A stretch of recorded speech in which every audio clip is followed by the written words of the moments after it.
दो साइंटिस्ट ने दी, श्लीडेन एंड श्वान, नाम इनकी याद करने पड़ेंगे आपको। श्लीडेन ने 1838 में और श्वान ने 1839 में सेल थ्योरी दी। ये इन्होंने सेल थ्योरी बॉटनी के लिए दी। बॉटनी मतलब प्लांट्स की स्टडी। इनका पूरा नाम एम जे श्लीडेन है, मैथ्यू जैकब श्लीडेन, लेकिन आपको खाली श्लीडेन याद करो। श्लीडेन SCHLEIDE है। इन दोनों साइंटिस्ट ने, इन्होंने 1838 में बॉटनी के लिए, प्लांट के लिए, इन्होंने 1839 में जूलॉजी के लिए, एनिमल्स के लिए सेल थ्योरी दी। सेल थ्योरी के तीन मेन प्रिंसिपल हैं, सेल थ्योरी के तीन मेन बिंदु हैं, तीन मेन पॉइंट हैं। पहला पॉइंट ये है, all living being are made of cell और सेल प्रोडक्ट। जितने भी जीव हैं, जितने भी एनिमल हैं, सब सेल या सेल और सेल प्रोडक्ट के बने होते हैं। जैसे हमारी बॉडी में हर एक पार्ट सेल का बना है। हमारी हड्डियां सेल की बनी है, खाल सेल की बनी है, मांसपेशियां सेल की बनी है, ब्लड सेल का बना है, या तो सेल का बना है या सेल प्रोडक्ट का, जैसे बाल, खुर, नाखून, पंजे। ये सेल नहीं है। नाखून में या बाल के अंदर सेल नहीं होती है, ये सेल का सीक्रेशन है, सेल के प्रोडक्ट है। तो पहला पॉइंट ये है कि all living being are made of cell और सेल प्रोडक्ट। सारे लिविंग बीइंग या तो सेल के बने होते हैं या सेल के प्रोडक्ट, उत्पादों की बने होते हैं। मतलब हमारी बॉडी में जितने भी पार्ट हैं, या तो वो सेल के बने हैं या सेल के प्रोडक्ट्स के बने हैं। हमारी बॉडी में जितने भी पार्ट हैं वो या तो सेल के बने हैं या सेल के प्रोडक्ट के बने हैं, सेल के उत्पादों के बने हैं। जैसे बाल हुआ, नाखून हुआ, खुर हुआ, पंजे हुए, ठीक है ना, सींग हुए, हॉर्न, गाय भैंसों के सींग होते हैं, ये सब सेल प्रोडक्ट के बने हैं। बाकी हमारी बॉडी सेल्स की बनी। तो all living being are made of cell और सेल प्रोडक्ट, ठीक है। सेकंड क्या होता है, cell is the structural and functional unit of life. अभी अभी लिखा था मैंने आपको, सेल हमारी लाइफ की structural and functional unit.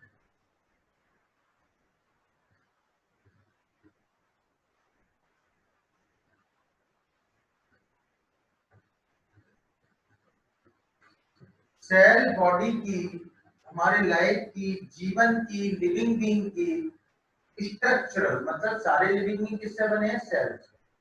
All living beings are made of cell or cell product. Cell is the structural, functional and fundamental unit of life. Fundamental only. Fundamental और लिख दो यहाँ पर, जैसे कैरेट लाइन नीचे लिख देता हूँ।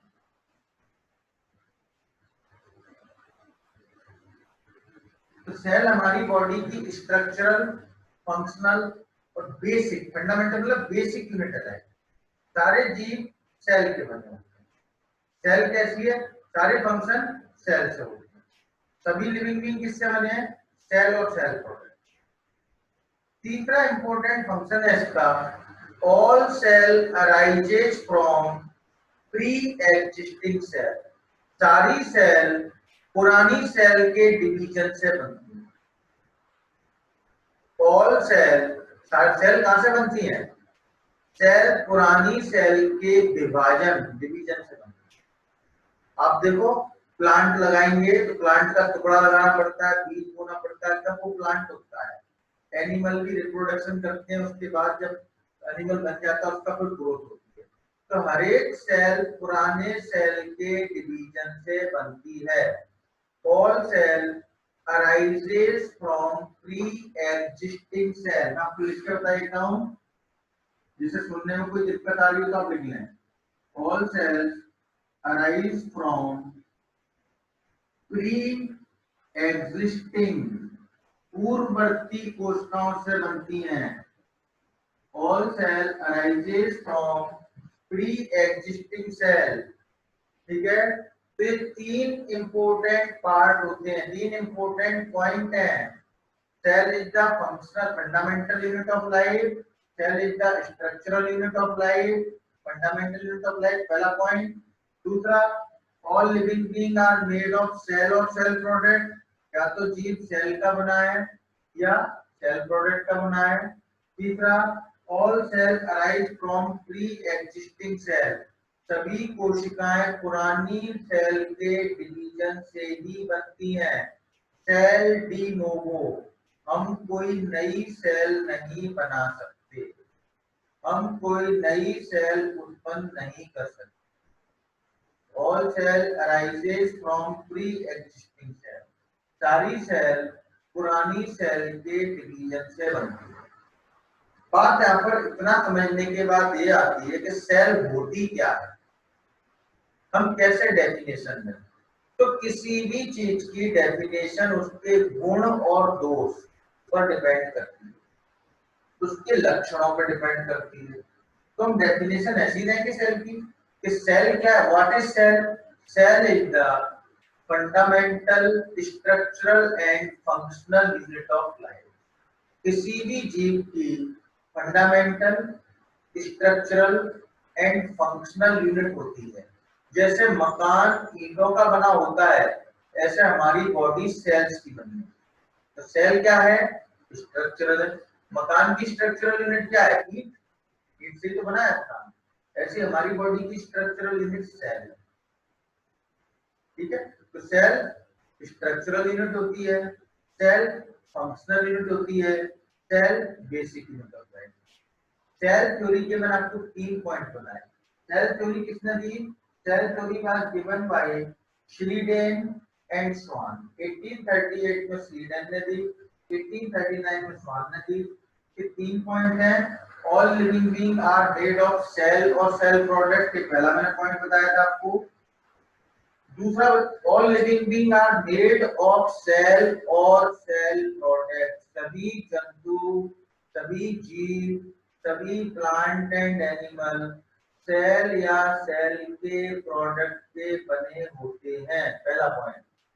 दूसरा, सेल लिविंग बीइंग की fundamental basic structural and functional unit होती है। तीसरा, all cell arise from pre existing cell, सारी कोशिकाएं पुरानी कोशिकाओं से बनती हैं, कोई भी नई सेल नहीं बनती है, सारी सेल पुरानी सेल के डिवीजन से बनती हैं। ये जो है all cell arise from pre existing cell, इसके लिए जर्मन फ्रेज, रुडोल्फ विर्चो एक साइंटिस्ट थे, उन्होंने ये जर्मन फ्रेज का इंग्लिश अनुवाद है। इसका जर्मन फ्रेज जो है जर्मनी में है, उन्होंने जो जर्मन थे इसने जर्मनी में बोला था, उन्होंने बोला था ओमनिस सेलुले ई सेलुला। ये जर्मनी है, ये करना है जर्मनी की, सीख लो आप। ओमनिस सेलुले ई सेलुला, इसका मतलब ये है all cell arise from pre existing, सभी सेल पुरानी सेल के डिवीजन से बनती है। सेल थ्योरी समझ में आ गई बेटा। सेल थ्योरी में आपको और बहुत सारे, ज्यादातर जीवों के अंडे होते हैं, वो कैसे होते हैं, अंडे ओवल शेप के होते हैं।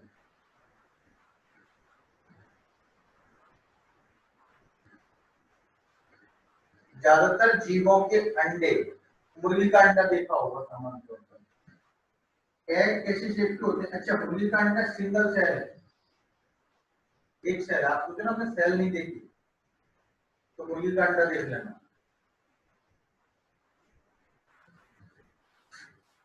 आरबीसी बाइकॉन्केव होती है, तो डिस्कॉइडल होती है, ये डिस्कॉइडल है। शेप बता रहा हूं आपको, ये क्या है आरबीसी, कैसी थी डिस्कॉइड। उसके बाद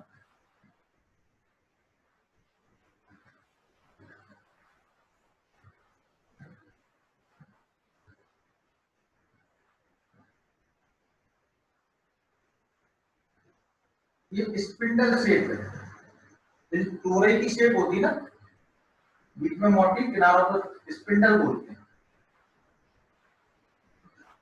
ये मसल सेल है बेटा हमारे, मांसपेशियों की कोशिकाएं,